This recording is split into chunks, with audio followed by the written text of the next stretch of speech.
Então, continuando a quarta questão, nós começamos a calcular o trabalho na aula passada, não é isso? E no lugar de ΔV, nós substituímos por ΔV igual a NR sobre P ΔT. De onde veio essa expressão aqui? Da lei dos gases ideais. Por que eu usei a lei dos gases ideais? Porque ele disse que o gás era ideal. Então, neste caso, quando eu substituir, no lugar de ΔV aqui, por essa expressão aqui, na fórmula do trabalho, a pressão constante, menos P, que multiplicava a variação do volume, que foi toda substituída por isso aqui, nós cortamos P com P e sobrou essa expressãozinha aqui. Neste momento aqui, eu parei a questão, né? O celular descarregou. E aí depois eu finalizei aqui, tirei a foto, print e coloquei lá no grupo do WhatsApp. Mas aí eu queria explicar um detalhe a vocês, que quando eu estava explicando, acontecia aquela questão lá. Técnica, né? Tá bom? Então, eu queria lembrar vocês o seguinte, ó. A variação de temperatura aqui está em graus Celsius. A temperatura aqui diminuiu 75 graus Celsius. A variação da temperatura, então, T final menos T inicial, é menos 75 graus Celsius. Eu estava explicando na aula passada a vocês que quando se trata de variação de temperatura, ΔT e a variação de temperatura em Kelvin, só para essas duas temperaturas, eu estava explicando exatamente nesse momento aqui, na quarta-feira, eu estava dizendo que de 0 a 100 graus Celsius, nós temos os dois pontos, o ponto de fusão do gelo, ou solidificação da água, e o ponto de ebulição da água. E nessas duas temperaturas, em Kelvin, eu também tenho o valor, a diferença entre elas duas, 273,15 e 373,15, eu tenho também 100 unidades entre esses dois pontos, ponto importante ali, né, de propriedades físicas da água. Então, como é 100 de um lado e 100 de outro, como a variação, o ΔT aí é 100 graus Celsius e o ΔT é 100 Kelvin, as variações em Celsius e em Kelvin são iguais. Eu falei no caso dos dois pontos lá de solidificação da água e de ebulição da água, mas quaisquer variações entre temperaturas em graus Celsius e em Kelvin, sempre é a mesma. Tá? Então, se é a mesma, aí eu fui aqui direto e já coloquei. Se ΔT é menos 75 graus Celsius, o ΔT é menos 75 Kelvin. Ora, vários estudantes bem preparados, atentos, mas se alguém não chegar a chamar atenção sobre isso, fazendo um exercício desse, existe uma tendência muito grande, eu já vi isso em provas, né, logicamente, a gente vai tendo um pouquinho de experiência, corrigindo muitas provas aí durante os semestres, né, e a gente percebe que muita gente chegaria aqui e somaria com 273,15. Talvez aqui nessa aula aqui, né, quem está assistindo aí, poderia até pensar em fazer isso. Certo? E aí a gente está vendo agora, neste momento, que quando é variação de temperatura, não precisa mais somar, porque as variações são iguais. Alguém tem alguma pergunta sobre essa questão aí? Alguém não entendeu essas variações que são iguais? Alguém quer fazer alguma pergunta aí ou está tudo certo? Todo mundo entendeu isso aí? Todos entenderam, né? Tudo certo aí? Tudo certo? Podemos continuar, né? Gessiane, entendeu, Gessiane? Sim, professor, tudo certo. Ok, obrigado. Então, veja bem, só um detalhe aqui. Numa dúvida dessa, vamos supor que daqui a um ano apareça essa mesma situação e você parece que ouviu uma vez Juraci dizendo essa questão, mas agora eu estou em dúvida. Como é que você resolveria isso rapidamente? Eu estou falando isso, pessoal, porque as pessoas erram muito isso. Tá? Erram muito. Na dúvida, um dia, se surgir essa dúvida, transforma em 25 graus Celsius. Aí sim, aí é uma temperatura. Ó. Ou seja, soma com 273,15. Depois transforma em 100 graus Celsius. Soma com 273,15. E aí quando você subtrair esses dois, ou seja, 298,15 e 373,15, quando você subtrair os dois, vai dar quanto? Tá? Vai dar exatamente menos 75 Kelvin. Tá? Então, para ter essa dúvida aí definitivamente, se eu quiser transformar esse aí está certo. Agora, a variação é a mesma. Se a variação é a mesma, aí eu substituí no finalzinho da aula, eu substituí e teria o print para vocês. Qual o número de mols? 1 mol. Qual é a constante dos gases ideais? A gente usa a constante do Sistema Internacional, 8,31441 Joule, que é uma menos 1 mol a menos 1. Quanto é a variação de temperatura? Menos 75. Na fórmula do trabalho, né, o trabalho é negativo. Então, nesse caso aqui, menos com menos, dá mais. E fazendo esses cálculos aí, dá 623,58 joules. O trabalho foi calculado, né, nessa transformação termodinâmica. Tá bom? Então, só fechei esse raciocínio aí que a gente já tem começado na aula passada, né, para que ninguém fique com dúvida. Né? Perfeito. E aí, como é que a gente vai calcular o calor? E como é que nós vamos calcular o ΔU? Eu já disse a vocês, se eu calcular mais uma variável dessa, mais uma propriedade termodinâmica dessa, a outra eu calculo pela primeira lei da termodinâmica. Perfeito? Mas eu quero, nesta questão, calcular os três. Já calculei o trabalho e calcular os três para a gente pegar a experiência. E depois a gente faz um teste. Né? A gente faz um teste para ver se está tudo certo. Né? Vamos fazer isso. Então, vou apagar essa parte aqui inicial para a gente continuar. Tá? Então, o trabalho já foi calculado. Mais 623,50 joules. E vamos começar pelo calor, que eu queria chamar a atenção de vocês. Um detalhe aqui importante. Para quem está assistindo a aula agora, quem vai assistir a gravação, gente,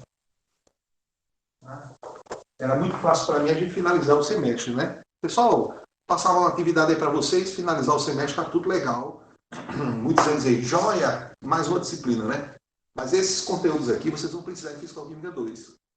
Mas outros conteúdos também vocês vão precisar em Físico-Química 2, que a videoaula já está gravada, depois eu passo para vocês assistirem fora do período, já fechado o período, porque agregar conhecimento, né, nunca é demais, e por conta do tempo, né, que a gente nunca consegue avançar muito, tá, e por todas as questões aí vocês podem assistir depois, tá bom? Mas essa parte é fundamental para a base de vocês, para a fundamentação, não só Físico-Química 2, né? Para a formação de vocês. Perfeito. Então, como eu falei, vamos calcular o calor primeiro. O que é que nós aprendemos? Olha,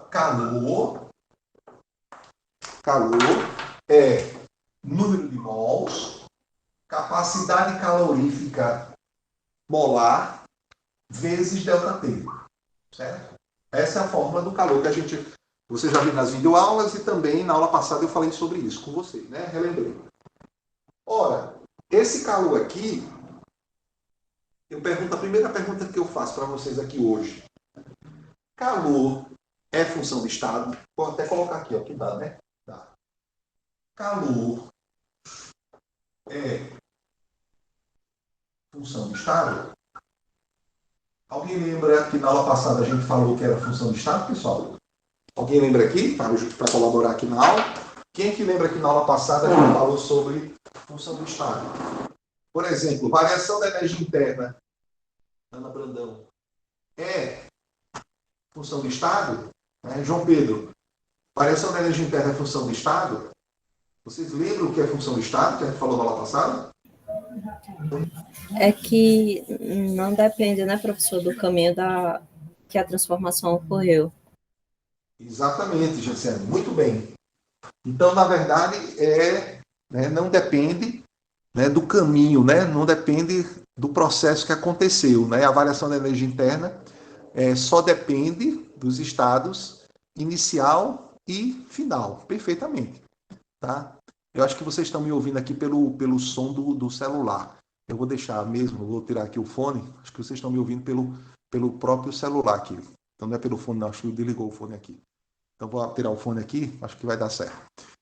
Muito bem. E o calor, Jaciane? Né? E o calor, Maria Eduarda, João Pedro, Ana Brandão, né? Ana Herli Brandão. O calor, será que é uma função de estado? Ou o calor depende do processo?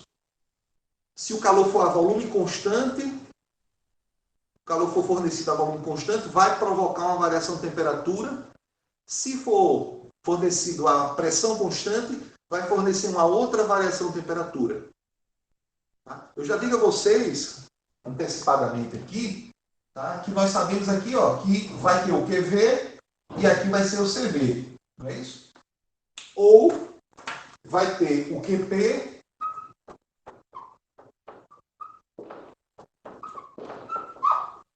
que aqui é CP. Então, só em mostrar que existe um calor a volume constante e existe um calor a pressão constante, só assim já se percebe que o processo mudando, GCM, o calor muda também. Já percebe-se que se você fornecer calor a pressão constante, dependendo do CP que eu vou dizer para vocês agora, e na videoaula que eu falo sobre essas questões, a gente explica lá, e aqui eu estou reforçando, a gente vai perceber que a pressão constante, quando você fornece calor, a variação de temperatura é maior. Tem uma aplicação dessa no dia a dia da gente, que é a panela de pressão. A panela de pressão é um sistema que você está fornecendo, tá? Aqui, na verdade, ó, a panela de pressão, ainda na verdade, não seria com essa questão da pressão aqui, não. A panela de pressão tem um volume constante. Né? A panela de pressão seria calor transferido a um sistema a volume constante. Isso é na panela de pressão. A pressão constante seria uma panela aberta, porque a pressão seria a pressão atmosférica, a pressão do ambiente. Tá? Então, a panela aberta seria calor a pressão constante. A panela de pressão, porque o nome pressão, né? Eu já ia me confundindo aqui, seria o calor a volume constante. Então, se você fornece calor numa pressão a volume constante, o que é que acontece na panela de pressão? Você vai conseguir aumentar a temperatura daquele cozimento. Panela aberta, ferve a 100 graus Celsius da água, você cozinha com água, você faz o macarrão com água, você faz o feijão com água, você faz o arroz com água, você cozinha a verdura com água, você vai cozinhar tudo a 100 graus Celsius. Quando você aumenta a pressão por conta do volume constante, ali está, né, você já ouviu falar, panela de pressão pode explodir. Panela de pressão, se aquela válvula ela colar, ali é uma bomba em potencial, né? Ali pode explodir. Então, dentro da panela de pressão, você tem uma pressão altíssima, maior do que a pressão, logicamente, externa. O ponto de ebulição, que uma vez a gente já discutiu, da água é 100 graus Celsius a 1 atm, a pressão normal, a pressão atmosférica. Dentro da panela de pressão, como a pressão é maior, a água ferve numa temperatura maior. Por isso que você vai cozinhar na panela de pressão, você cozinha, um exemplo, a 120 graus Celsius. Por isso que o feijão fica pronto mais rápido, porque você está fazendo o feijão a 120 graus Celsius. E se você for fazer o feijão na panela aberta, você faz o feijão a 100 graus Celsius. Então, a panela de pressão seria uma aplicação, tá, de mostrar a panela aberta e a panela de pressão. Que o calor, depende de como você fornece o calor, ele tem um valor diferente. Então, resposta aqui. Calor é função de estado? Não. Resposta, ó, não. Tá certo? Não é função de estado. Tanto é verdade que não existe ΔQ. Alguém já ouviu falar em ΔQ? Que é calor final menos calor inicial? Ó, se fosse uma função de estado, só dependia dos estados final e inicial. E isso aqui você nunca vai ver na termodinâmica. Isso aqui, ó, é falso. Tá certo? Então, resposta. Calor não é função de estado. Aproveitando esse momento todo especial, trabalho é função de estado? Por exemplo, trabalho é função de estado. Deixa eu ver quem está aqui que pode nos ajudar. Vanessa. Será que trabalho, Vanessa, é função de estado? O trabalho também depende do processo, depende da forma que foi realizado o trabalho. Vanessa pode colaborar aí? Quem mais está aqui para ajudar a gente? Mônica está aqui, né? E aí, Mônica? Ajuda aí, Vanessa. Tá? Léo Marques está aí também?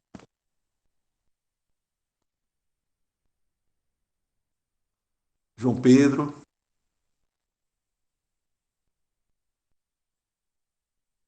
Vocês estão me ouvindo, então? Sim, professor. Pronto. Será que o trabalho é função do Estado, pessoal? Momento importante aí para a gente decidir isso. Isso pode ser uma questão de um concurso. Pois não. É função do Estado, professor. É função do Estado? Então, se for função do Estado, ele não depende do caminho, né? Tanto faz um trabalho, né? Só depende dos estados final e inicial, tá certo? Então, se for função do Estado, seria isso. Vamos ver, né? Ora, nós temos dois tipos de trabalho que eu já mostrei a vocês. Que, inclusive, está bem mais explicado naquelas videoaulas de trabalho reversível. Então, vocês sabem que existe o trabalho reversível,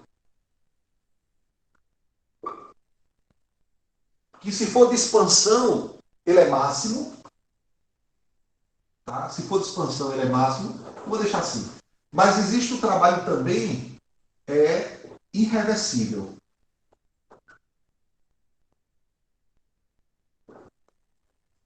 Certo? Então, eu posso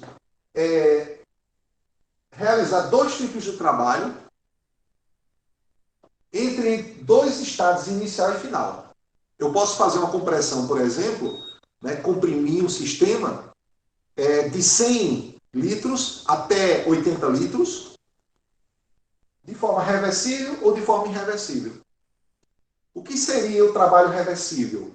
A grosso modo, já para matar logo a questão. É um trabalho teórico. Que a gente, para determinar, para você calcular o valor desse trabalho, você usa cálculo infinitesimal. Você usa variações do volume infinitesimais. Você usa dV. O que é dV? Tá? Existe o ΔV, a variação de volume finita, como eu falei agora há pouco, de 100 até 80 litros, você comprimir 20 litros, né? Menos 20 o ΔV, mas existem variações infinitesimais. Na prática, no laboratório, você consegue fazer essas variações infinitesimais? Não consegue. Mas aí, Juraci, eu vou comprar um equipamento altamente sofisticado, importado da Alemanha, que custou $1 milhão, que vai conseguir comprimir o meu cilindro, né, usando o êmbolo lá do cilindro, vai conseguir comprimir milimetricamente. Vai conseguir variar o volume, né, de ml em ml. Ou melhor, de 0,0001 ml em 0,0001 ml. Então vai dar certo, vai ser um trabalho reversível. Não.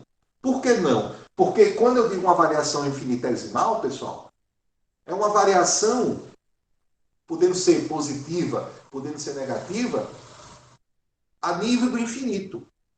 Ou seja, é uma variação, como o nome está dizendo, né, que não é 0,0001 mililitro. É algo que a gente não consegue produzir na prática porque é a nível infinitesimal. Não precisa nem eu falar mais, né? Tá? Ou seja, nós nunca vamos conseguir chegar no infinito. E também nunca vamos conseguir chegar no infinitésimo. Tá? Nunca vamos conseguir. Então, resultado, o infinito e o infinitésimo, né, são definições abstratas e teóricas, lá do cálculo, né, do cálculo infinitesimal, descoberto por Isaac Newton e simultaneamente pelo alemão Leibniz. Então, foram dois matemáticos que criaram esse cálculo que nós usamos, limite, derivada, integral, e que revolucionou a ciência. Com o cálculo infinitesimal, pessoal, século XV, século XVI, houve a revolução científica. Por exemplo, o cálculo reversível, o trabalho reversível só pode ser calculado. A ideia da máquina térmica reversível, a ideia do ciclo de Carnot, que vocês vão estudar em Fisicoquímica 2, só foi possível por conta do cálculo infinitesimal. Então, olha como o cálculo infinitesimal foi importante para a física, para a química, para várias áreas do conhecimento, para a economia, né, para várias áreas do conhecimento. Então, chegou à conclusão, o trabalho reversível é um trabalho teórico, com variações infinitesimais, então nunca vai ser usado na prática, não é impossível, certo? O trabalho reversível, por sua vez, é o trabalho que nós realizamos no dia a dia da gente. Então, na termodinâmica, o termo termo irreversível significa, pessoal, significa real. Tá? Significa que você pode reproduzir no laboratório. Então, transformação termodinâmica irreversível é uma transformação real. Então, o refrigerador, que é uma máquina térmica invertida, é uma máquina térmica o quê? Irreversível. Ela existe. Né? Um automóvel, motor de combustão do automóvel, é uma máquina térmica o quê? Irreversível. Porque ela existe. É real. Então, o termo irreversível não é aquele termo assim, né, que ele pode ir e voltar. Na termodinâmica seria um outro significado mais abrangente. E lá nas aulas de trabalho reversível eu tento explicar isso de forma mais detalhada. Tanto é que cada aula daquela, acho que foi quase 1 hora cada uma delas. Certo? Passo a passo, graficamente, para a gente notar como é que funciona mais ou menos. Né? Não sei se eu conseguir alcançar, né, o entendimento ali, não conseguir passar as informações, mas aqui a gente está também fazendo um complemento. Perfeito. Ora, se eu tenho um trabalho que ora pode ser reversível, se eu tenho um trabalho que ora pode ser irreversível, onde as variações aqui de volume, tá? Aqui vai variando de pouquinho em pouquinho, mas a variação final inicial é a mesma. Vai ser uma variação, por exemplo, de 80 litros, desculpa, de 20 litros, 20 litros, a gente percebe que trabalho não é função de estado. Que, de acordo com o que você fornece o trabalho, de acordo com, melhor dizendo, realiza o trabalho, ele pode ser o processo da forma que você vai realizar o trabalho, melhor dizendo, repetindo isso aí, você vai ter um trabalho, um valor diferente. E você pode conseguir um trabalho máximo e você pode conseguir um trabalho mínimo, que também a gente explica isso na videoaula lá que vocês já têm, que vocês copiaram, tá? E as questões que eu fiz de trabalho reversível eu também falei sobre isso. Tá? Então, trabalho por ser modificado durante o processo, por não depender apenas dos estados inicial e final, depende do processo. Novamente aqui, ó, reforçando, calor e trabalho não é uma função de estado. Então, função de estado só é, na primeira lei da termodinâmica, a variação da energia interna. Só a variação da energia interna. Novamente, vocês nunca vão encontrar delta trabalho, que é trabalho final menos trabalho inicial. Isso aqui vocês nunca vão encontrar. Certo? Se vocês não encontrar isso aqui, né, algo errado está acontecendo. Tá bom? Só assim você já nota logo que não existe. Tá? Vocês vão ver que vocês vão fazer exercício, vão estudar, vão terminar o curso, vão fazer mestrado, doutorado, né? Vão se aposentar e vocês nunca vão encontrar na vida de vocês delta W e delta Q. Alright? Perfeito. Vamos agora voltar e vamos calcular o calor. Aí eu pergunto a vocês, essa transformação, ela é a pressão constante ou é a volume constante? Essa transformação, vocês percebem no enunciado, que ela é a pressão constante. Tá? Eu vou ler novamente aqui, e diz assim, ó, só para... Né, 1 mol de um gás ideal é mantido sob pressão constante a 200 kPa. Percebam? Então, é trabalho a pressão constante. Ou melhor, é uma transformação termodinâmica a pressão constante. Perfeito. Ora, se é a pressão constante, eu vou usar essa primeira equação, gente, ou a segunda? A segunda, né? Então, todo mundo concorda que nós vamos usar essa segunda equação. Certo? E para usar essa segunda equação, eu preciso de quê? Do número de mols. Ele deu o número de mols? Ele deu o número de mols? Deu. Não está aqui não, mas ele deu, né? O número de mols, ele disse que era 1 mol. Não foi isso? Está lá no enunciado. Então, o número de mols nós temos. Ele deu a variação de temperatura? Deu. Nós já sabemos, ó, menos 75 Kelvin. Perfeito? Ele deu CP, gente? Ele deu a capacidade calorífica molar a pressão constante? Não. Ele deu o CV, concordam? Ele deu o CV. Tá certo? E um detalhe importante que está na videoaula, onde eu falo do CV e do CP. Da relação entre CP e CV. O livro do Castellan mostra essa demonstração aqui, apresenta essa demonstração da relação CP e CV com derivada, mas na videoaula eu faço uma maneira que eu acho mais simples. Tá? Então está lá explicando bem direitinho. Pela primeira lei da termodinâmica, a gente consegue uma relação entre CP e CV para um gás ideal. E que foi que nós encontramos? Ora, que quando o CV é 3 meios de R e o CP é 5 meios de R, gente, quando isso acontece, tá? O gás é ideal. Para um gás ideal, nós provamos, está lá na videoaula, que tem a relação de CP e CV, muito importante aquela videoaula, pessoal, para vocês. É fundamental, vocês vão ver, quando vocês forem pagar outras disciplinas. Esse CP aqui, lá eu provei que era 5 meios de R, quando é o gás ideal. O CV é 3 meios de R. Então, mesmo que no enunciado ele não tenha dito que o gás é ideal, vamos ver se ele disse. Um mol de um gás ideal, ele falou. Então, ele já reforça. Ele não precisa nem dizer. Quando ele mostra isso, que é 3 meios de R o CV, é um gás ideal. Agora, ele deu esse valor, mas não é esse o valor que nós vamos usar. Nós vamos usar esse outro. Então, tem uma pegadinha aqui na questão. Na prova, uma questão desse tipo aqui, muitos iam pegar e substituir, usar o CV. Porque a gente tem aquela ideia de, não foi dado no enunciado? Se foi dado no enunciado é para usar. Não é bem assim, né? Tá? Então foi uma pegadinha. Ó. Não usa o CV. Usa o quê? O CP. Tá bom?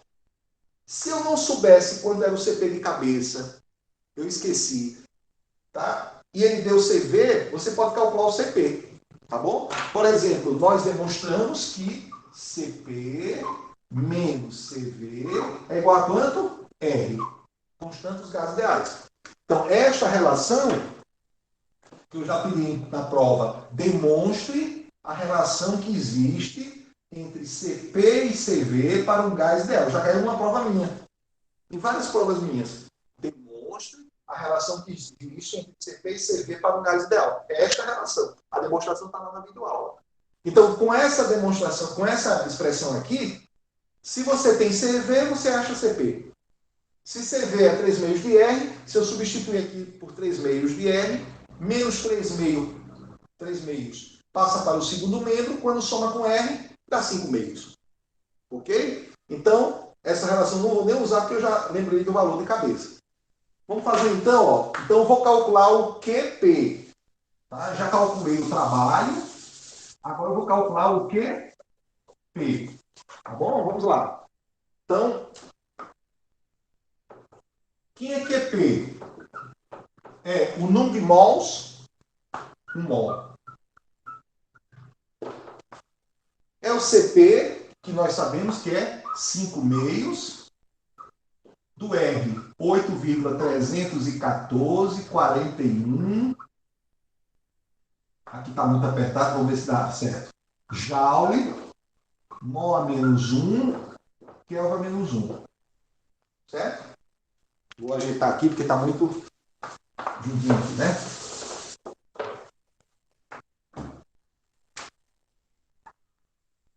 Então, ó, QP vai ser igual a 1 mol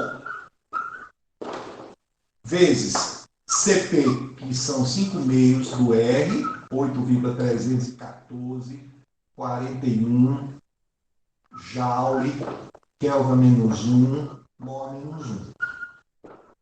Multiplicado por quem? Pelo ΔT, que é menos 75 Kelvin. Ok? Então, QP vai ser igual. Nunca deixe de usar as unidades, viu? Nunca. Tá? Quando eu uso as unidades, a gente já sabe, ó, que fica fácil de você verificar se está tudo bem. Ó.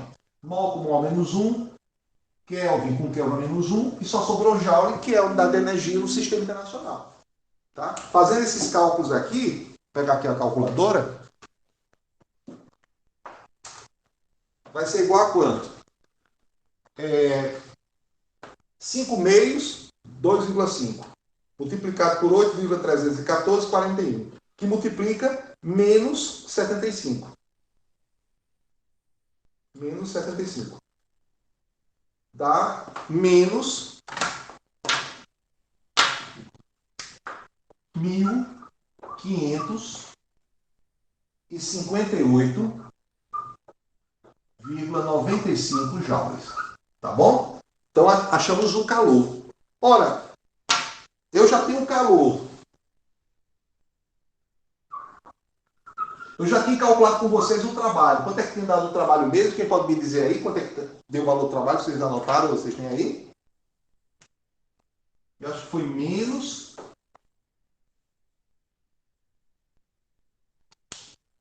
Alguém tem esse valor aí? Professor, foi positivo o trabalho. Muito bem, ó.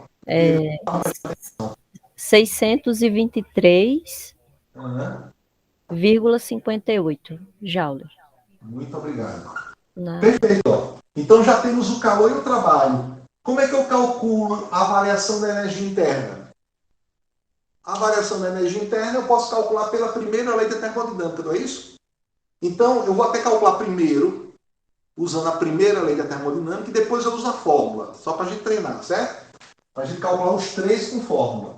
Então, o que é que nós aprendemos? Que a primeira lei da termodinâmica diz que a energia é conservada. Que quando chega calor e quando chega trabalho, as energias que chegam fazem a energia interna variar. Tá certo? Então, vamos calcular o ΔU? ΔU vai ser igual. O que foi que aconteceu? O sistema recebeu calor ou perdeu calor? Perdeu calor. Perdeu quanto de calor? Menos 1.558,95 joules. E o sistema recebeu trabalho, recebeu energia em forma de trabalho ou perdeu? Recebeu. Tá? Houve uma compressão, nós já sabemos, ó, quando é mais, o sistema recebeu, né, o trabalho foi realizado sobre o sistema recebeu energia em forma de trabalho. 623,58 joules. Tá? O sistema ficou no lucro ou ficou no prejuízo? O sistema ficou no prejuízo. Ele recebeu energia em forma de trabalho, mas perdeu calor. Então, a energia interna sofreu um aumento ou sofreu uma diminuição? Sofreu uma diminuição. Quanto diminuiu? Tá? E nós já sabemos disso, inclusive. Ó. A temperatura não foi menos 75 Kelvin? Na aula passada a gente não viu que quando a temperatura diminui é porque a energia interna diminui? Então já era de se esperar que houvesse aqui uma variação da energia interna negativa.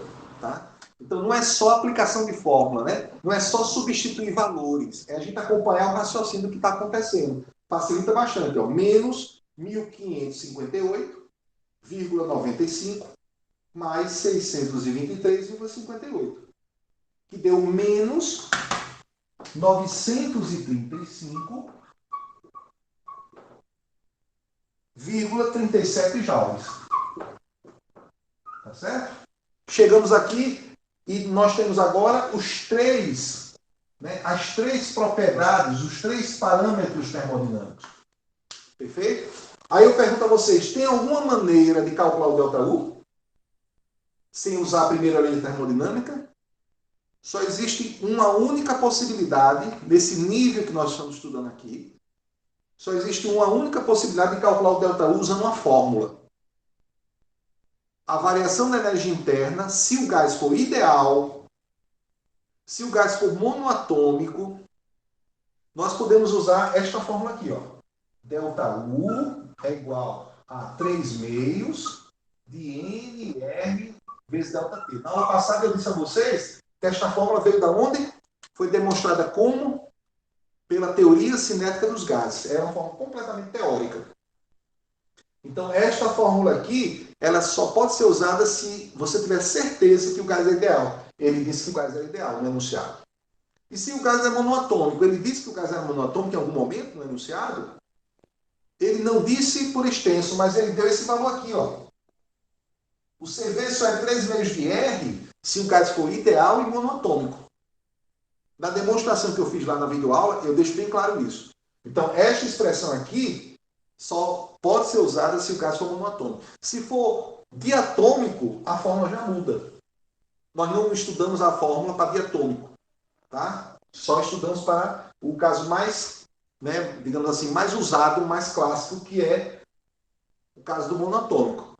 Esse valor aqui, quando eu for calcular, pessoal, tem que dar esse valor aqui, lógico. Né? Assim está tudo errado. Vamos ver se dá? Tá? Então, vou apagar esse enunciado, essa parte aqui inicial, rapidamente aqui.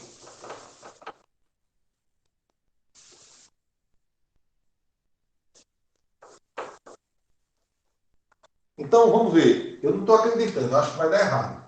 Delta U vai ser igual a 3 meios. Tá? Qual é o valor de N? O N é igual a 1 mol. Muito bem. Estou ouvindo aí vocês dizendo, 1 mol. Quanto é o valor do R? Muito bem, ó, 8,314,41 Joule, Kelvin menos 1, mol menos 1. Qual o valor do ΔT? Menos 75 Kelvin. Certo? Então, ΔU vai ser igual. Fazendo essas continhas aqui, pessoal, mais com menos dá menos. E se nós fizermos essa continha aqui, tá? Eu vou fazer, mas eu tenho certeza que vai dar certo. Vamos fazer. 3 meios é 1,5. 8,314,41 vezes menos 75. Menos 957, como a gente já sabia. Ó. Assim estava tudo errado.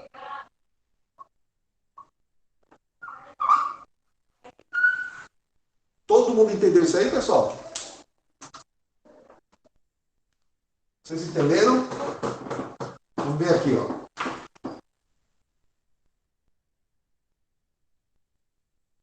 Entendeu, Jaciane?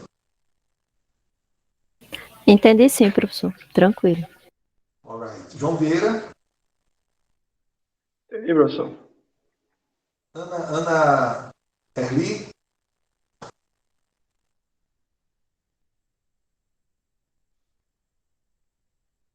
Vanessa. Entendeu, Vanessa? João Pedro.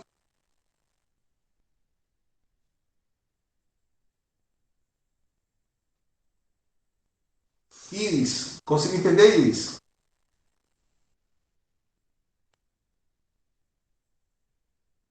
Jéssica Marisa.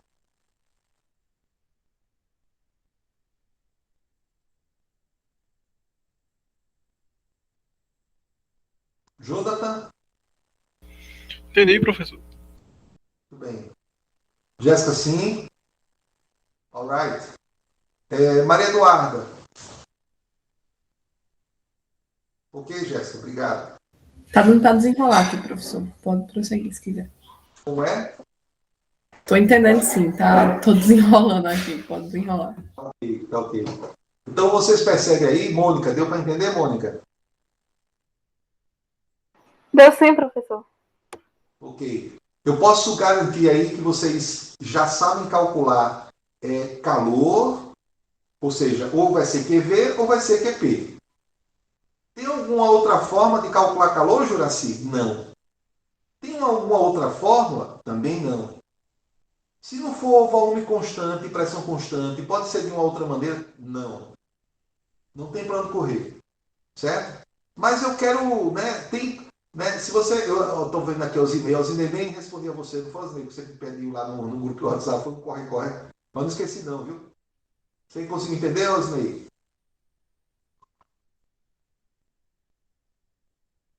Ok, viu? Eu tô ligado aí, acho que daqui para domingo eu mando notícia, viu? Então, nesse caso, gente, o trabalho, você já sabe, o trabalho ou é a pressão constante, tá? Ou o trabalho é o trabalho teórico, tá? Que você tem duas formas de trabalho só. Trabalho, ou é constante, que é pressão oposta, multiplicado pela variação de volume, ou é o trabalho teórico reversível, que é menos NRT, logaritmo neperiano, de volume final sobre volume inicial. Nas minhas provas também, eu vou disponibilizar uma para vocês hoje, como eu estou fazendo com todas as provas, uma que a gente aplicou nos semestres passados aí, eu peço para demonstrar essa fórmula aqui.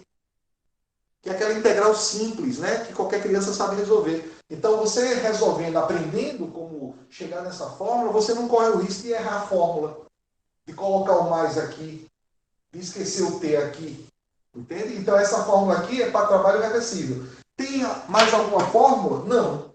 São essas duas fórmulas aqui. Ó. Tá?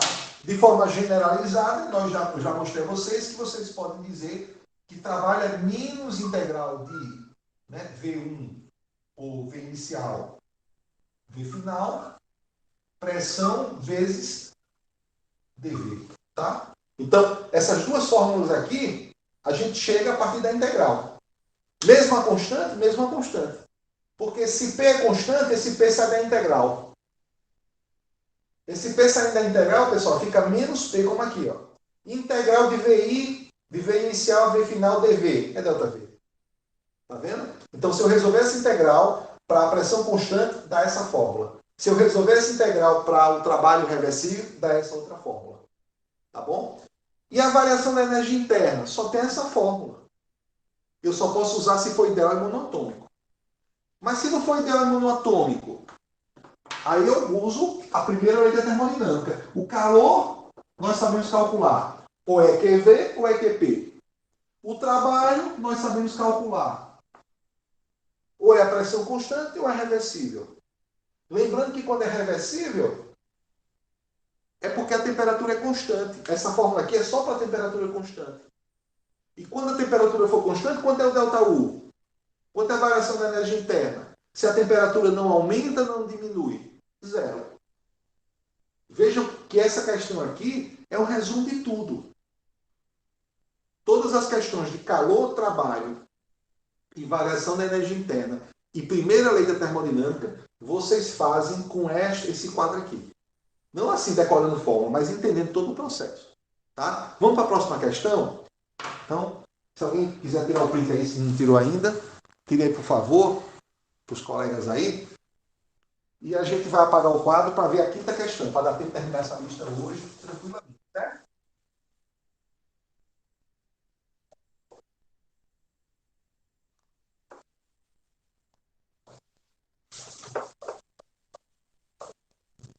Qualquer dúvida, viu? Pode ligar o microfone aí e falar, viu?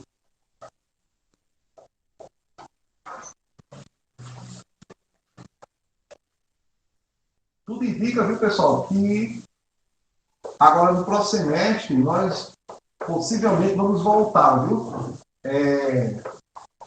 Inicialmente os laboratórios, quase certeza já, viu? Está bem adiantado o processo. E, em sequência, as aulas... Oi? Agora em novembro que vai voltar? No próximo semestre, exatamente. Viu? No próximo semestre. Porque está sendo feito um levantamento, não sei se vocês já receberam algum e-mail perguntando como é que está a vacinação de vocês. Em novembro, acho que muitos de vocês já estão com a segunda dose. E vai ter estão fazendo um planejamento, com segurança, porque no laboratório são menos alunos, organizar bem direitinho. Então já tem um planejamento bem adiantado, os professores trabalhando muito, vários professores do departamento de Química, professora Fátima Nascimento, professora Verônica, professora Edilane, professor Deoclésio. Então, muita gente trabalhando para que todos possamos voltar com segurança. E aí, depois, na sequência, vamos torcer aí que a gente volte às aulas expositivas. Vamos aguardar aí os acontecimentos. Mas acho que em novembro, dezembro, a gente deve ter já aulas de laboratório. Viu? Ainda não é informação oficial, estou atendendo aqui porque para vocês entenderem que a gente está trabalhando nos bastidores aí para que tudo dê certo, para a gente voltar, Tá certo?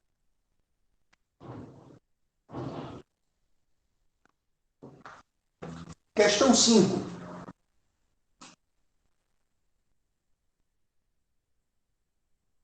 A questão 5 diz o seguinte, gente. 5 mols de um gás ideal, se essa questão for muito fácil, eu vou deixar para vocês fazerem, tá? Eu vou até ler aqui.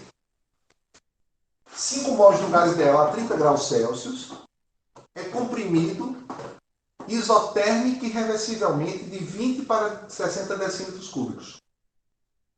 Determine o trabalho nessa transformação termodinâmica.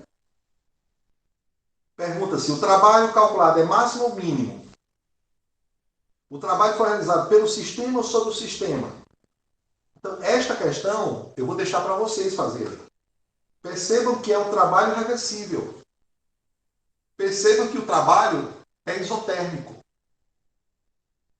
Então, vamos ver aqui, por exemplo, se o trabalho é isotérmico, Mônica, dá para você dizer, Mônica, por favor, a variação da temperatura é nula, né? A temperatura nem aumenta nem diminui. Quanto é a energia interna?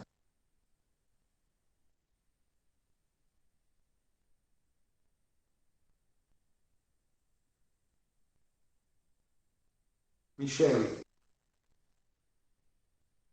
Alguém pode responder? Professor, nesse caso é zero, né? Porque está falando isotermicamente. Exatamente. Então, a variação de temperatura, né, como o Gensene falou, gente, não podemos ter mais essa dúvida, vamos tirar essa dúvida agora. Ó. Transformação isotérmica significa dizer que não há variação de temperatura. Significa dizer que não há variação da energia interna. Perfeito?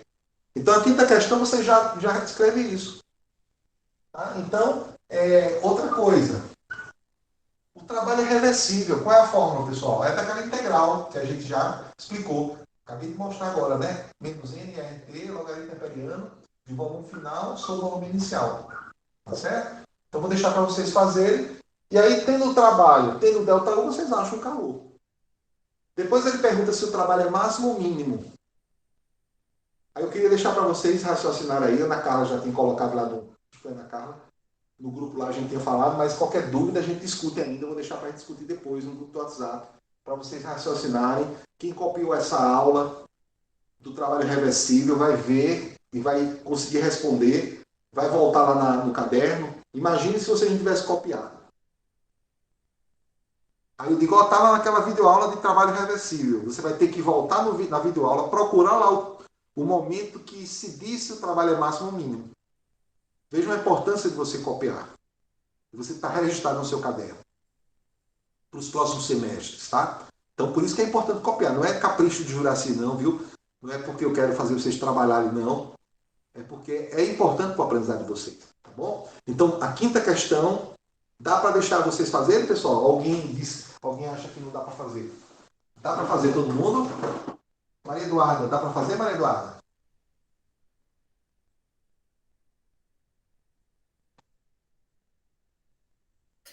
Professor, eu estou fazendo aqui os cálculos que dá.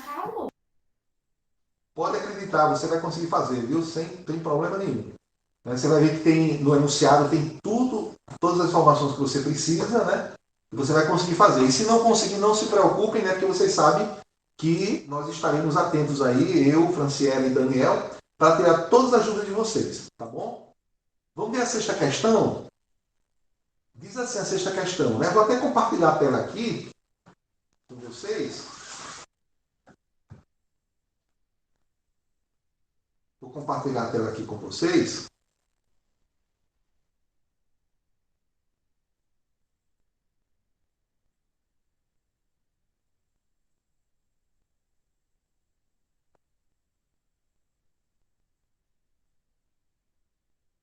Estou fechando a câmera, por favor. Ali.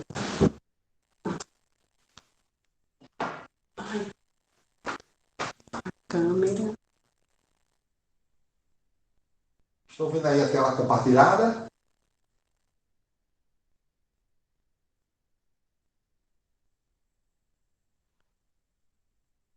Estão, né? Está compartilhando a tela aí? Tá. Então, pessoal, olha a sexta questão. Vamos ler junto aqui, por favor, viu? Diz assim, ó. Uma amostra de gás aquecido em um cilindro usando 375 kJ de calor.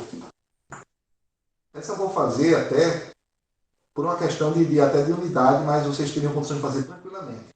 Então, dá para perceber que o sistema recebeu calor.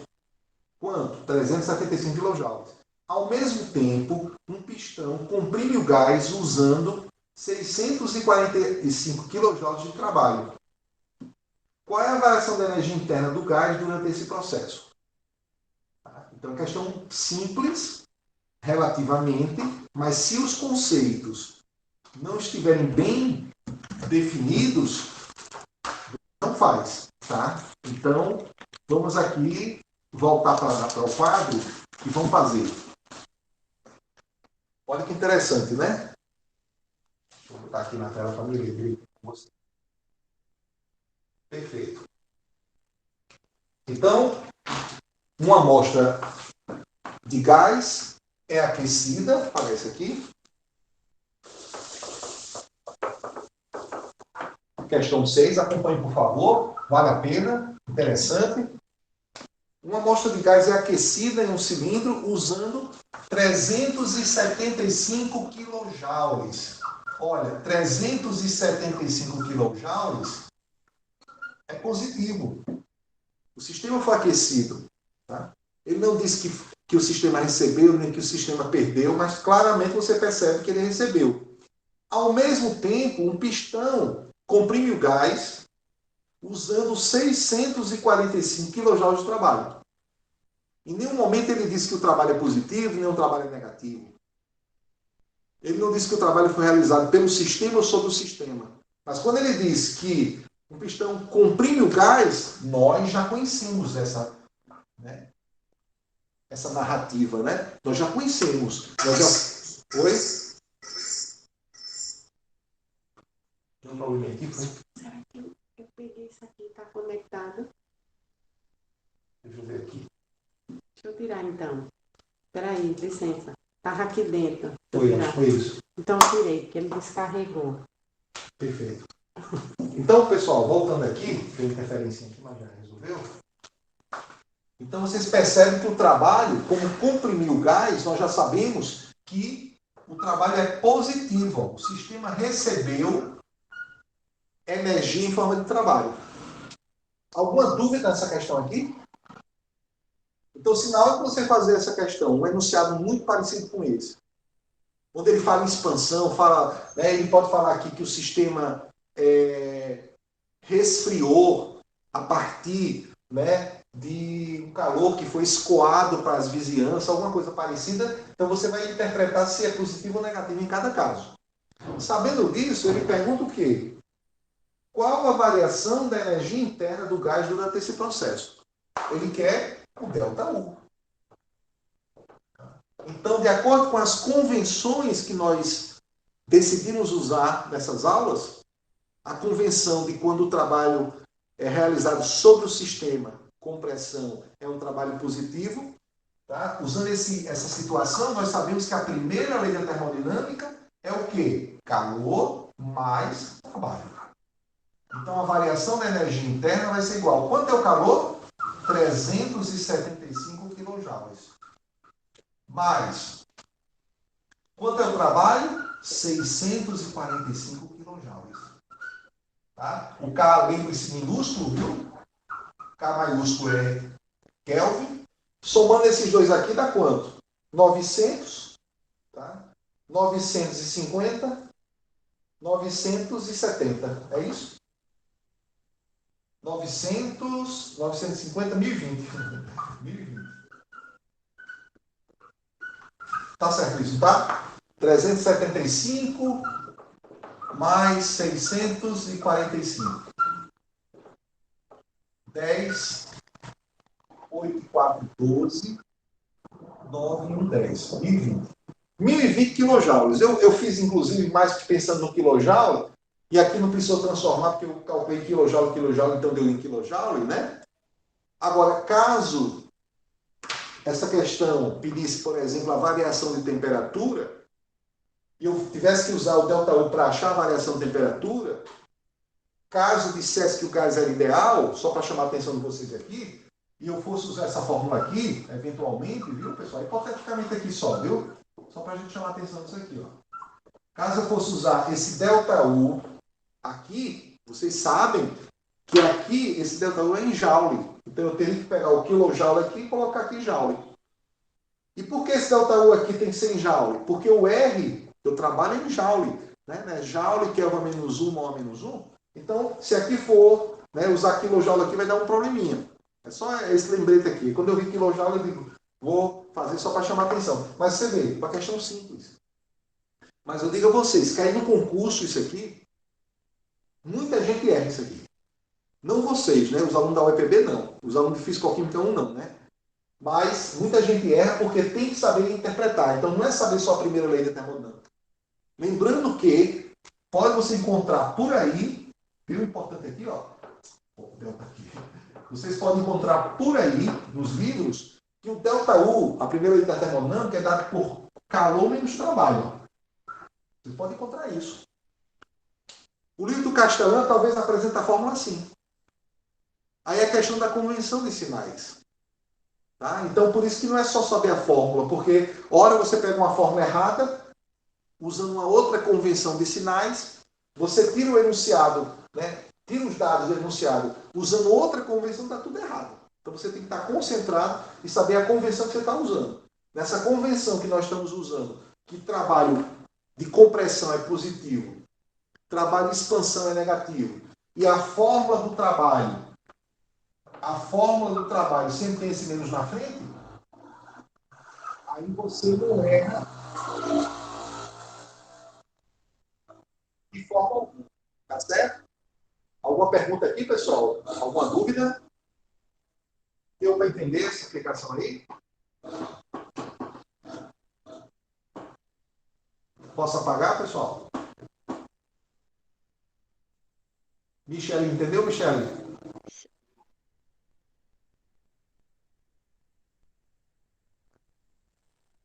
Estão me ouvindo, né? Sim, Ok, professor. obrigado. All right.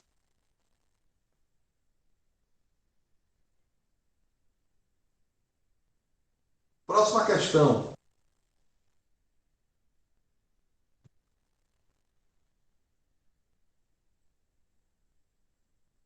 A última questão, pessoal, eu vou responder aqui, compartilhando aqui a tela, porque é uma questão, né, de definições. Deixa eu só ajeitar aqui um negócio aqui, que eu estou achando que está dando uma pequena interferência, tirar aqui o Bluetooth. Vou desligar aqui.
Tá, oi, som, estão me ouvindo agora?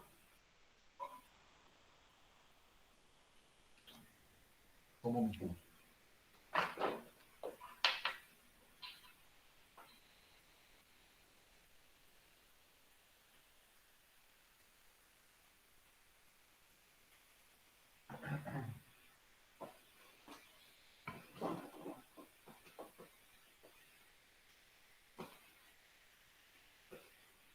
Agora, estão me ouvindo bem?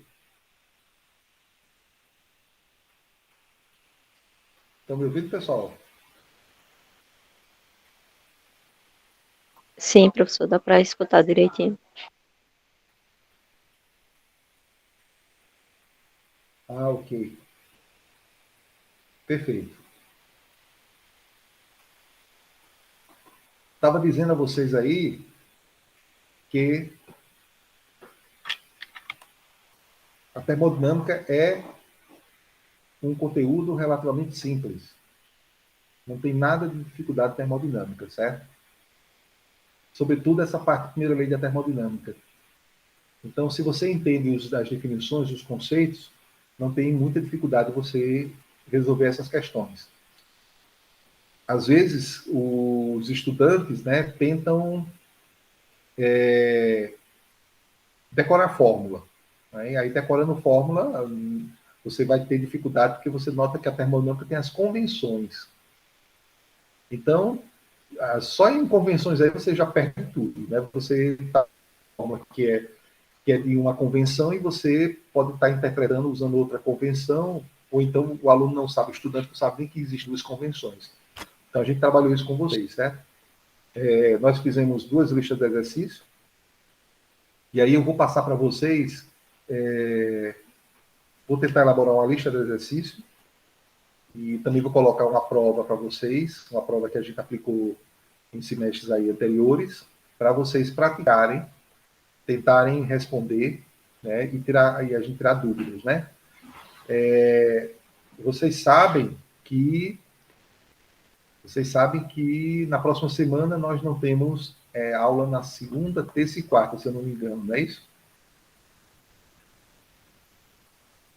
Confere isso aí.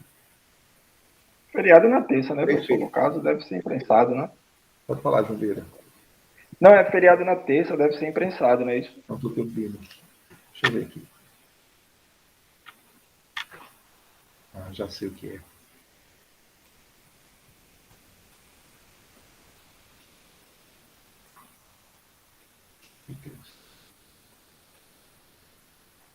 Quarta tem aula normal, pessoal?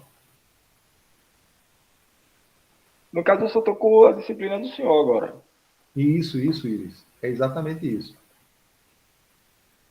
Alguém fala, por favor, aí, só para me ver se eu estou ouvindo vocês. Eu estou aqui com o centro que eu estou ouvindo vocês. Alguém pode falar aí, eu não consegui ouvir. Por favor, aí, alguém está com. Tá dando para ouvir, professor? Não estou ouvindo aqui, João Pedro. João Vieira. Hum. Deixa eu ver aqui, rapidinho.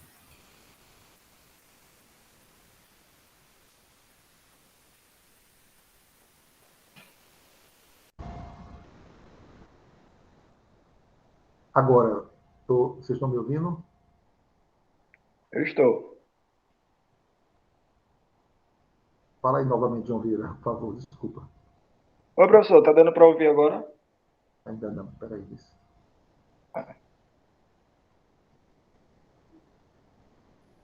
Vou virar meme desse jeito.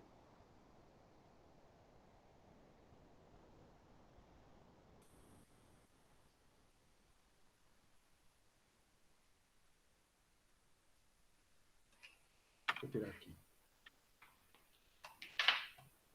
Ouvindo, vocês estão me ouvindo, né? Sim. Ainda continuo sem ouvir vocês. Peraí. Fala outra pessoa aí, fala João, para saber se é só. Eu não estou ouvindo só o João. Oi, professor. Tá escutando? Tá não. Obrigado. Áudio. Definição do microfone.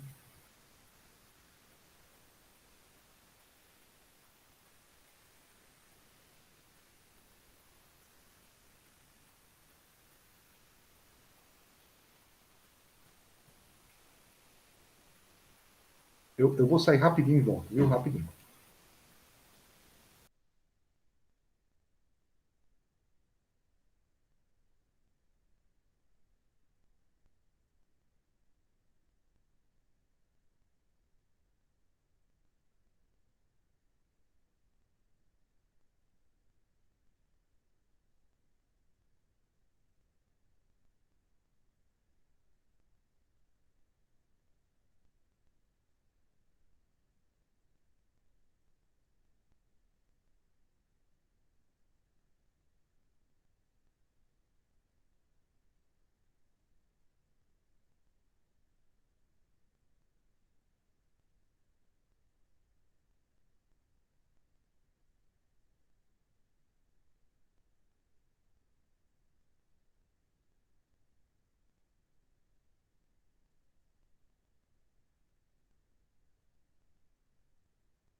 Oi, oi.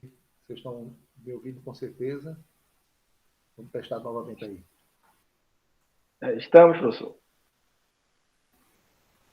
Pronto, vamos deixar assim, infelizmente. Obrigado, João. Mas não estou conseguindo escutar vocês. Alguma besteirinha aqui na configuração, não tem problema não. A gente depois vê isso aqui. Vou até fazer aqui um teste. Vai melhorar. Perfeito. Fale só uma vez aí, a última vez, João, por favor. Oi, professor, tá dando para ouvir agora? Melhorou? Aqui em algum... Oi, som. Ei, será que é o fone que está conectado? Não, tá não, o fone tá não. O outro. Capaz de estar. Deixa eu ver. Como é que O microfone é aberto. Ah, é isso aqui, rapaz, é isso aqui. Tá dando fone aqui. Agora sim. Desculpa aí, viu? Agora sim. É porque tava aqui com... Só é de ligar o Bluetooth aqui, rapaz. É porque tá conectado aqui sem eu querer, né? Aí eu tentei na configuração aqui, mas é só de ligar o Bluetooth aqui e aí resolvi o problema. Adicionar um dispositivo, enviar, receber, aderir, abrir. Eu vou deixar assim mesmo. Pronto, pessoal. Ainda bem que a gente está com tempo aqui. Então, como eu estava dizendo a vocês, vocês já estão com uma base boa termodinâmica, eu vou passar material para vocês. Nós não temos aula segunda, terça e quarta, viu? Realmente eles têm razão, foi antecipada o feriado dos professores seria sexta, né? Então, sexta-feira seria o nosso último dia do período, né? Mas aquele caso, pessoal, não querendo ultrapassar o calendário da universidade, mas geralmente a gente sempre tem um tempo a mais para digitar as notas, né? Pelo menos uma semana. E até acho que Keren perguntou na outra aula, no grupo do WhatsApp, quando é que seria a final, né? Quem está fazendo todas as atividades, quem fez todas as provas, muitos, praticamente assim, poucos estudantes tiraram nota baixa. Eu ainda não entreguei a reposição, não consegui ainda corrigir. Pedi a alguém para me lembrar, ninguém me lembrou, né? Corre foi grande. Mas aí eu vou corrigir esse final de semana. E pelas notas que eu estou vendo, acho que poucas pessoas tendem a ir para a final, né? Porque quem abandonou a disciplina por algum motivo, alguma dificuldade, esses realmente, infelizmente, não fizeram nenhuma prova, mas todos que fizeram prova, felizmente, estão com notas aí, tudo indica que ninguém vai para a final. Portanto, quinta-feira é o nosso último dia, e a ideia é na sexta-feira, né? Sexta-feira, dia 15 de outubro, é o nosso último dia oficial do calendário, e a gente vai fazer uma prova, sexta-feira, questões nesse nível que a gente está fazendo aqui, só para vocês terem um momento de prova, um momento de vocês resolverem, pegar a caneta especificamente. A gente não tem um controle, a gente sabe que todo mundo aqui é responsável, a turma é muito grande, né? Então a gente não pode assim dizer, vou passar uma lista de exercício, valendo nota, e vocês me entregam, e está tudo feito, a nota da unidade 2. Tá? Então, muitos aqui vão fazer a lista corretamente, direitinho. Outros não vão fazer, a gente fica com essa preocupação. Então, para evitar essa preocupação toda, né? Sexta-feira, às 20 horas, ou melhor, antes das 20 horas, naquele horário sempre anterior, a gente entrega a prova antes, né? Para dar tempo de vocês pegarem, resolverem, né? Essa prova, as questões são bem rápidas, como vocês já viram. E aí vocês fazem direitinho essa prova, tranquilamente, me entregam na sexta-feira mesmo, e aí, próximo final de semana, eu vou corrigir rapidamente, como eu fiz, aquela prova de gás real, né? E aí a gente vai disponibilizar as notas, vou tentar no final da semana que vem, depois do dia 15, né, a gente fechar essas notas e listar a nota de vocês. Provavelmente, eu acho que ninguém vai fazer final, então a gente encerraria dia sexta-feira, dia 15, tá? Sobre essa questão aí, antes da gente ir para a última questão da lista, alguém tem alguma pergunta, pessoal? Alguma dúvida? Alguém que vai assistir a gravação pode perguntar. Nenhuma dúvida? Osinei, João, Jéssica, João Pedro, Vanessa, Mariana, João, tudo tranquilo. Tudo tranquilo, né? Muito bem. Como eu falei para vocês no momento que eu estava ali no quadro, tem videoaulas de entalpia, que é um conteúdo que estaria dentro da Fisicoquímica 1. Né? E vocês notam que, acho que praticamente, acho que eu não perdi nenhuma aula com vocês, sempre A gente tinha as videoaulas, os encontros síncronos, quarta e sexta-feira em alguns momentos, mas o semestre muito apertado, esse sistema remoto muito, né, complicado, e a Físico-Química 1 é uma porta de entrada para as físico-químicas. E aí não adiantava a gente também correr com o conteúdo, né, jogar o conteúdo, colocar vocês para aprenderem sozinho o conteúdo, passarem um monte de exercício e não tirar dúvida, não resolver exercício, certo? Entre outras coisas, e termina vocês, a gente finge que deu conteúdo, finge que deu todos os conteúdos, 100%, mas vocês não sabem de nada.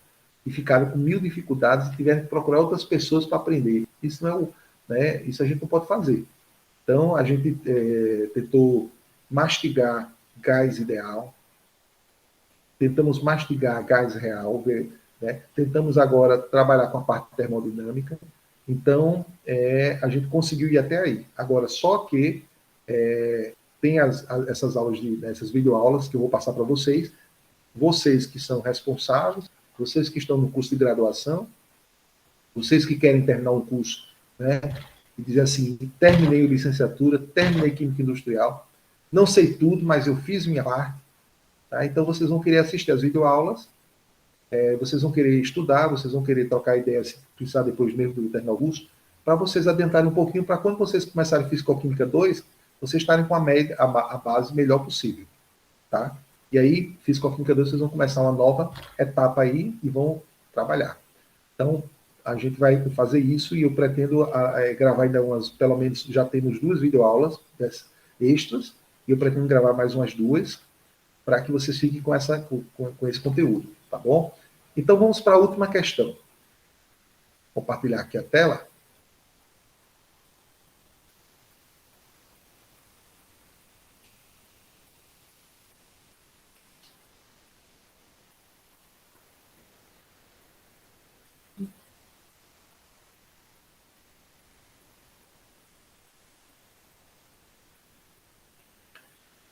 Essa questão aqui tem um objetivo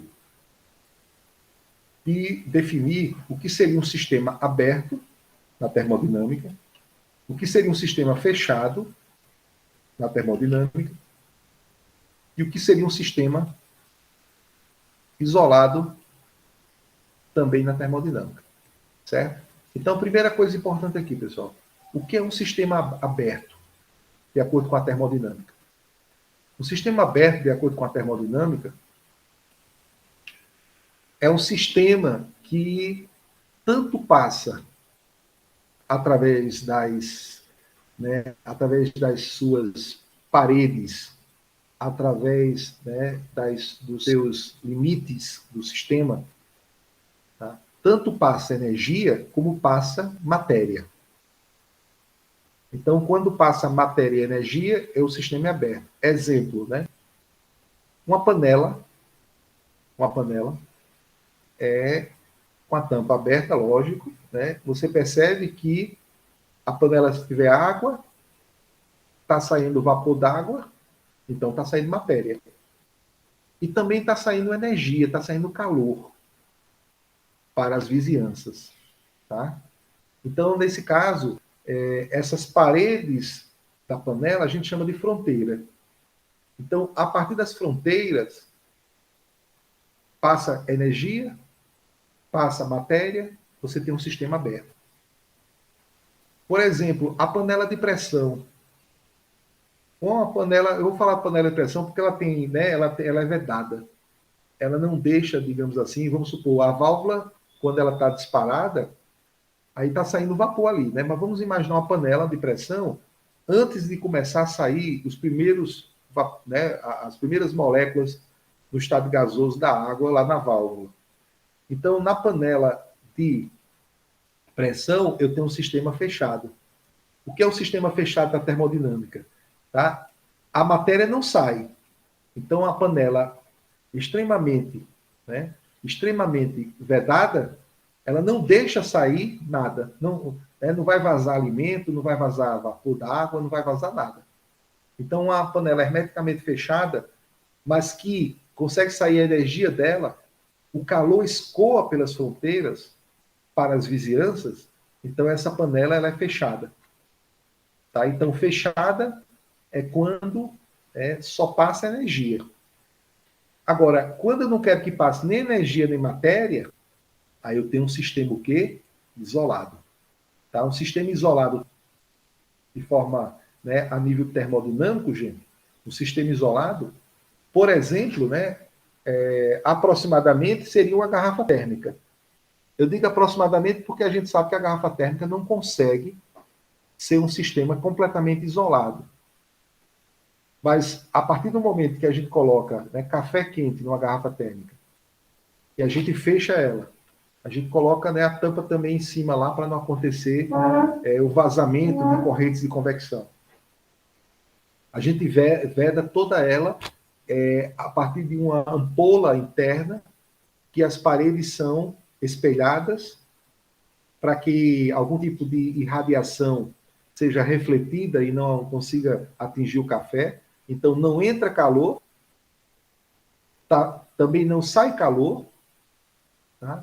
E, nesse caso, se não saísse calor, não entrasse calor, não sai café, não entra café, então a gente poderia dizer que a garrafa térmica seria um sistema isolado.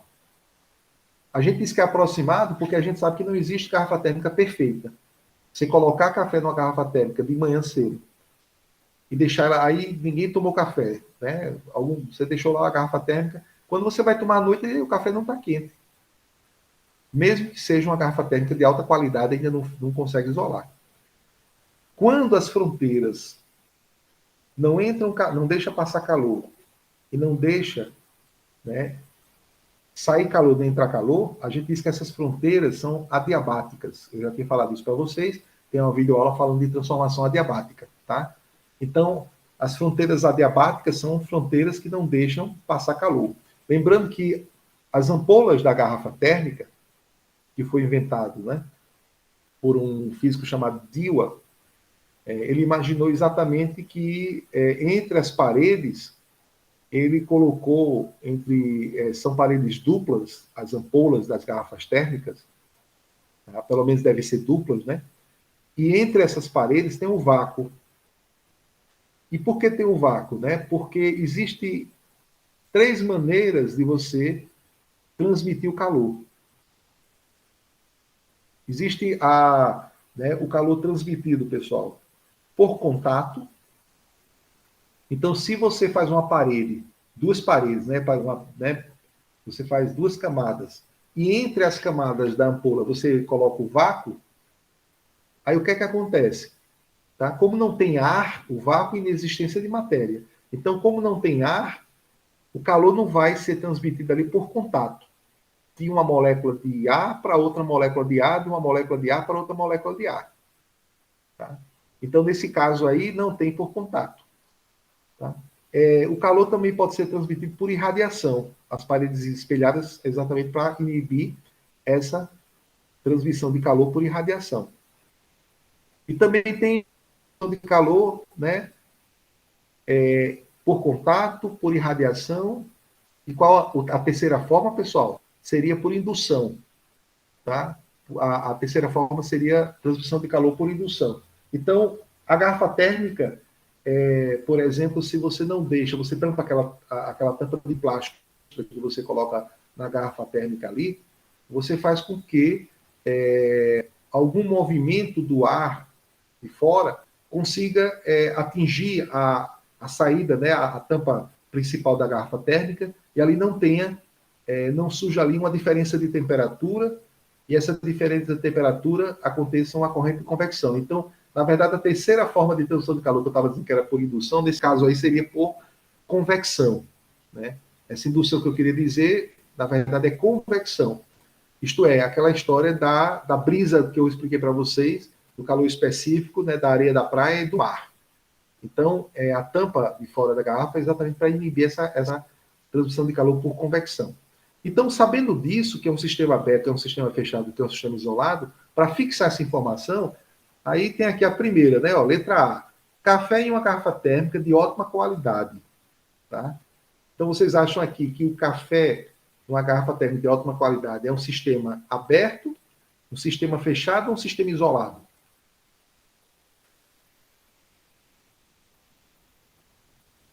Jonathan, você acha que é um sistema isolado, fechado ou aberto uma garrafa térmica?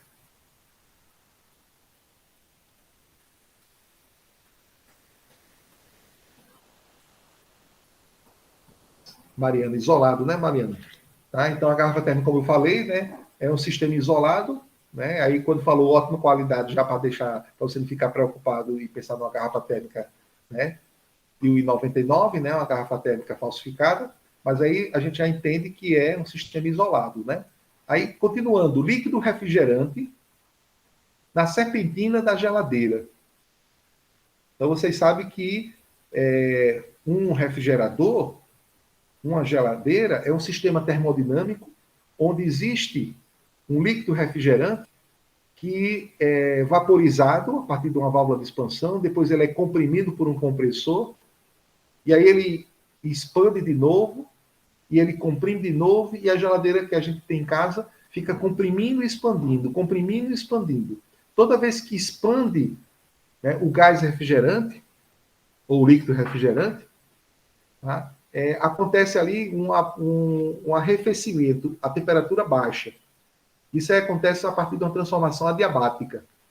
Tá? Então, a geladeira fica expandindo e comprimindo. Quando expande, esfria, né? Baixa a temperatura.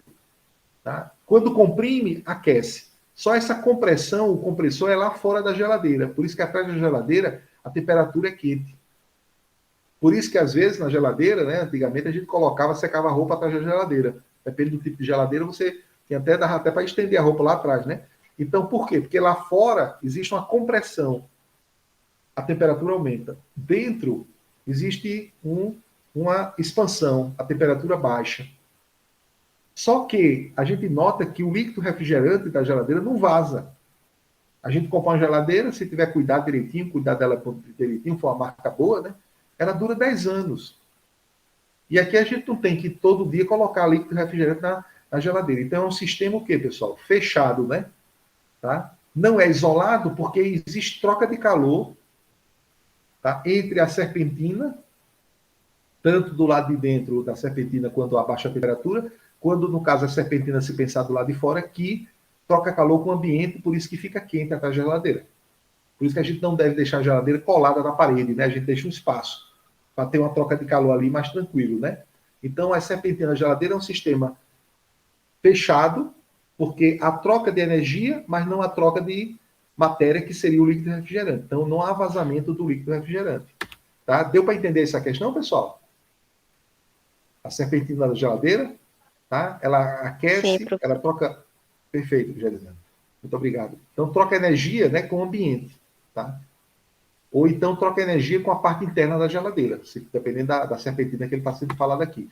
Continuando, diz assim, ó, letra C, uma bomba calorimétrica na qual o benzeno é queimado. O que é bomba calorimétrica, pessoal? O nome bomba é sistema que o volume é constante.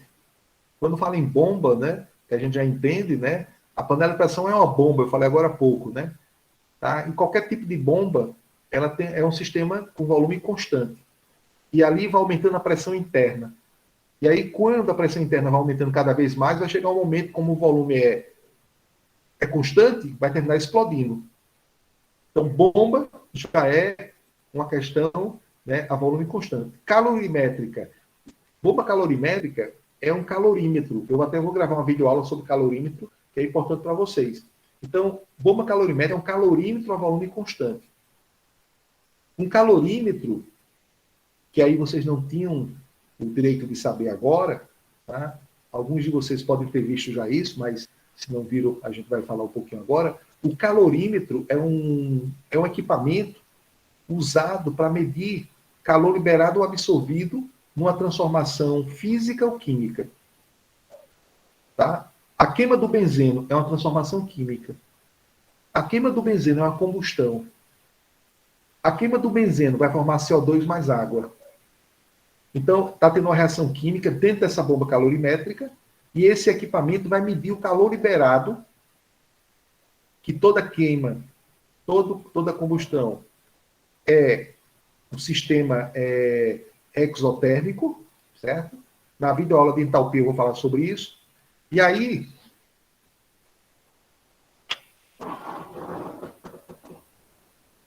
E aí, pessoal,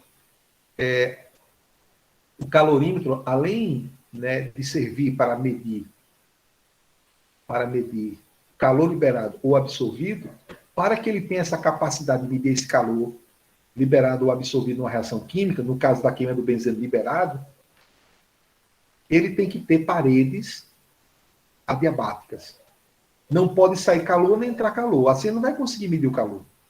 Se queimar o benzeno dentro de um calorímetro e o calor liberado pela queima do benzeno escoar para as vizinhanças, você não consegue medir, porque o calor vai ser perdido. Eu até falei na aula passada aqui do motor de combustão, né, que eu disse assim, quando um automóvel ele para e alguém chega perto do automóvel, você sente o quê? Aquele calor saindo do motor do automóvel. Ali está tendo uma queima de combustível. Ali está tendo uma combustão. Só que lá não é um calorímetro. Então lá o calor sai da câmara de combustão. E aquece, né, a vizinhança toda do motor do carro. Tá? Então, nesse caso, a bomba calorimétrica, todo calorímetro, por definição, tem paredes adiabáticas. Todo calorímetro, por definição, não entra calor e não sai calor, para que ele possa medir calor absorvido ou liberado dentro dele, tá? Lá digamos assim, no seu reator lá dentro. Então, todo calorímetro, quando alguém perguntar para você, é um sistema isolado. Aí uma bomba calorimétrica, que é um tipo de calorímetro, sistema isolado. Tá? Perfeito, pessoal? Então, calorímetro, dispositivo usado para medir calor, liberado ou absorvido numa transformação. Tá? Que pode ser química, como uma reação de combustão, e pode ser física. Por exemplo, se você colocar dentro do calorímetro um cubo de gelo. Você coloca dentro do calorímetro um cubo de gelo e ele vai derreter. Se a temperatura do calorímetro interna for maior do que 0 graus Celsius, vai ter ali uma troca de calor entre o gelo e a parte interna do calorímetro, e o gelo vai derreter. Como o calorímetro tem paredes adiabáticas, vai ser possível determinar quanto de calor aquele gelo recebeu do próprio calorímetro. Então, o calorímetro tem essa possibilidade de você determinar exatamente o calor. Se foram 100 joules, se foram 200 joules, de acordo com a quantidade de gelo que você colocou. Para isso, as paredes têm que estarem, né, completamente isoladas, tá? Então, bomba calorimétrica, sistema isolado sempre. Qualquer calorímetro, sistema isolado. Letra D, gasolina queimando em um motor de automóvel, como eu acabei de falar. Nem tinha visto aqui a letra D. Né? Gasolina queimando no motor de automóvel, acabei de dizer para vocês, é um sistema o quê, pessoal? Aberto ou fechado ou isolado? Isolado não é, né? Porque, Jonathan, vaza, né? Calor, o motor de combustão lá tem que ter até o sistema de arrefecimento do carro para que aquela temperatura ali tenha uma troca de calor, para que ele não consiga atingir temperaturas altíssimas e o motor vai fundir. Quando o motor funde, a gente diz o motor bateu o motor do carro. Quando é que o motor bate do carro, pessoal? Quando o motor funde do carro? Quando o sistema de arrefecimento falha. Todo carro tem um radiador, que é um trocador de calor. Todo carro tem que estar, esse sistema de arrefecimento, formado pelo radiador e outros componentes, tem que estar funcionando. Tem que estar a água, tem que estar circulando dentro do motor, né, nas extremidades lá do motor, para que troque calor e o motor não consiga aquecer muito. Para o rendimento da máquina térmica, que é o motor do carro, também tem que ter uma temperatura ideal. Então, os engenheiros das indústrias de automóveis, eles calculam, pessoal, qual a temperatura melhor para que o rendimento do motor seja máximo. Então, essa temperatura, eles fazem um sistema de arrefecimento calculado para que mantenha a temperatura naquele temperatura ótima. Então, o sistema de arrefecimento de um carro da Chevrolet é diferente do sistema de arrefecimento de um carro da Citroën e assim por diante. Tá? Como os motores, os princípios são muito parecidos, o sistema de arrefecimento termina sendo assim muito parecido também. Quando eu digo que é diferente, é porque se você tiver um sistema de um motor 3 cilindros, um motor de 4 cilindros, um motor 1.0, um motor 1.2, um motor 1.6, 2.0, você vai ter que ter uma temperatura ali ótima para cada caso. E aí você vai ter que ter um sistema de arrefecimento que troque calor com o motor, e se trocar demais, o carro esfria demais. A temperatura fria demais não é boa. O rendimento cai do carro. Se a temperatura ficar muito alta, também prejudica. Então você tem que ter um controle. Se for ficar muito alta, pode fundir as peças. O desgaste das peças internas do motor vai aumentar, vai ser mais rápida. Então você não vale a pena. Então tem que ter todo o controle, né? Todo o cálculo aí. Tá? Só para lembrar também, pessoal, no sistema de arrefecimento dos automóveis, eu falei de água, né? O produto principal é água, mas tem algumas substâncias que são colocadas, né? Líquido de arrefecimento, ou seja, são substâncias que, por exemplo, fazem com que aquela água que está ali misturada, aquela água do radiador, tenha uma troca de calor melhor, uma troca de calor ótima. Então você tem aqueles líquidos. Dependendo do lugar muito frio, você coloca na água um agente que não deixa congelar a água, anticongelante.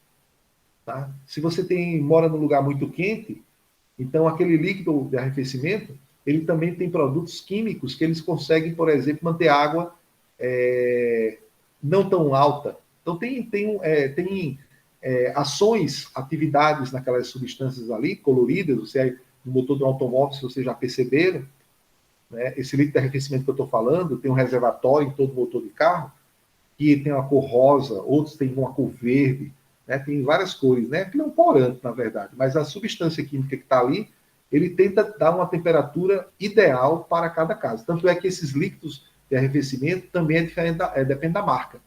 Se for Chevrolet é uma marca, se for da Ford é outra marca, porque depende da engenharia também que projetou o carro, tá bom? Então, nesse caso, o motor do automóvel é um sistema o quê? Fechado. Por que não é aberto? Porque, na verdade, a combustão é feita, pessoal, sob pressão. A explosão é feita sob pressão, o sistema está fechado, o combustível não vaza. Quando explode, não vaza. Lembra das válvulas de admissão, onde entra o combustível misturado com oxigênio, né, ou com ar, e depois explode no sistema fechado. Há uma explosão que gera uma energia muito alta, que empurra o êmbolo para cima, e aí depois a válvula abre para poder sair a exaustão, sair, para ir para o cano de escape do carro. Então o motor sempre trabalha com, a maioria dos carros são 4 válvulas por cilindro. Então 2 válvulas abrem, entra o combustível, entra o oxigênio, fecha a válvula, explode no sistema fechado. Depois abre a válvula, sai o escape, né? A exaustão do produto lá da queima. Aí fecha a válvula, aí abre a outra, entra de novo combustível e assim por diante. Então, na verdade, o sistema do motor do automóvel é fechado. Viu? Alguém pode pensar, não é aberto não, porque não, é fechado. Né? As válvulas abrem e fecham de forma sincronizada em alguns momentos. Mas no momento da combustão, tá? E aqui está dizendo a gasolina queimando em um motor. Então, no momento da queima, o sistema é fechado. Mercúrio em um termômetro, pessoal. Não se usa mais mercúrio em termômetro, foi proibido. O metal mercúrio, ele é um metal que tem alta toxicidade. O mercúrio, ele tem aquela propriedade, né, de formar amálgama, ou seja, uma liga metálica, né, com metais nobres. Então, se o mercúrio encontrar ouro, ele reage instantaneamente, de forma espontânea, e forma uma liga chamada amálgama de ouro. Se o metal mercúrio encontrar prata, forma amálgama de prata. Alguns dentistas ainda hoje usam, não sei se alguém aqui já fez obturação com amálgama de prata, né? Então o dentista, ele mistura lá mercúrio com prata, e aquela liga ali, ele vai e injeta no dente do paciente. E forma, depois endurece, né, e forma aquela liga lá, né, que fica meio prateado, né? Tá? Então, hoje em dia, as obturações são todas, a maioria com resina, tá? Mas um tempo atrás eu já vi que eu pensei que tinha acabado, mas muita gente ainda usa amálgama de prata. Mas no caso do termômetro, pessoal, termômetro de mercúrio, com certeza vocês alcançaram, né? O termômetro de mercúrio tem um capilar, e naquele capilar tem o metal mercúrio, que como é metal, dilata com facilidade. O metal tem a propriedade de dilatar com facilidade, muito mais do que outras substâncias. Então, quando eu aqueço o metal, ele dilata. Dilatação linear, ou dilatação superficial, ou dilatação volumétrica. O mercúrio, a mesma forma, só que ele é líquido. Então, ele dilata, como ele é líquido, a dilatação dele é uma dilatação assim, visível. E aí foi idealizado colocar ele num capilar, variar a temperatura e marcar as escalas. Tá? Então, você aquece 10 graus, aí ele dilata um pouquinho, você marca. Aí você aquece mais 10 graus, ele dilata um pouquinho, você marca. Aí ele aquece mais 10 graus, ele dilata um pouquinho, você marca. Você cria uma escala de temperatura. Então, os termômetros de mercúrio eram assim. Só que quando quebrava, o mercúrio vazava, derramava no chão da sua casa, formava umas bolinhas de mercúrio, né, por conta de ser um metal e ter forças de coesão, interações interatômicas ali muito fortes. O mercúrio faz com que ele, sendo essas interações muito fortes, termina gerando esferinhas, né, bolinhas de mercúrio metálico. Não sei se alguém aqui já alcançou isso, já viu mercúrio derramado na mão ou na mesa, né? Mas como existe essa toxicidade, a criança podia pegar nessa bolinha, brincar com essas bolinhas, né? Eu, quando era criança, brincava com essas bolinhas, porque naquela época ninguém sabia que o mercúrio tinha essa toxicidade tão alta, né? Aí, os órgãos, né, a Anvisa, resolveu proibir mercúrio, termômetro de mercúrio. Então, hoje, se você quiser comprar um termômetro de mercúrio, não existe mais no comércio, foi proibido pelo Brasil. Só existem termômetros digitais, tá? Mas o mercúrio dentro do capilar, se você não quebrar o termômetro, pessoal, ele não sai. Então, é um sistema o quê? Fechado. Por que não isolado, Juraci? Porque o mercúrio dentro do capilar troca calor com o seu corpo. Então, quando a gente coloca debaixo do braço, para saber se eu estou com febre, o mercúrio, um termômetro de mercúrio, vai ter troca de calor ali, troca de energia entre, né, o meu corpo e o capilar do mercúrio. E o mercúrio vai, se eu estiver com febre, vai dilatar e vai mostrar que eu estou com 38,5. Tá? Então, concorda que é um sistema fechado? Tá? Então, mercúrio no termômetro, sistema fechado. Tá? E, finalmente, pessoal, finalmente, né, uma planta viva, né, um vegetal. O que é que acontece com o sistema vegetal, pessoal? Só para fechar aqui. O sistema vegetal troca matéria com o ambiente, pessoal. O sistema vegetal absorve água. O sistema vegetal troca nutrientes. Tá? O sistema vegetal recebe energia do sol para realizar a fotossíntese? Com certeza, né? Vocês percebam que uma planta, ela troca tanto matéria como energia. Então, a planta, ela é um sistema o quê? Aberto. Tá? Então, né, todo ser vivo é um sistema aberto. Eu aqui estou colocando calor para o meio ambiente. Tá? Está saindo alguma matéria do meu corpo, né? Vamos imaginar, se você tem oleosidade na pele, se você tem suor, alguma coisa você pode estar dizendo que está saindo. Mas vamos pensar na planta mesmo. Vamos esquecer o corpo humano aqui, para não ficar dessa dúvida. Né? Mas uma planta, né, para que ela consiga continuar viva, então existe ali troca de energia e troca de matéria. Tá? Então, pessoal, aqui a gente termina essa lista. Né? Alguma dúvida aí, Osinei? Tudo sob controle?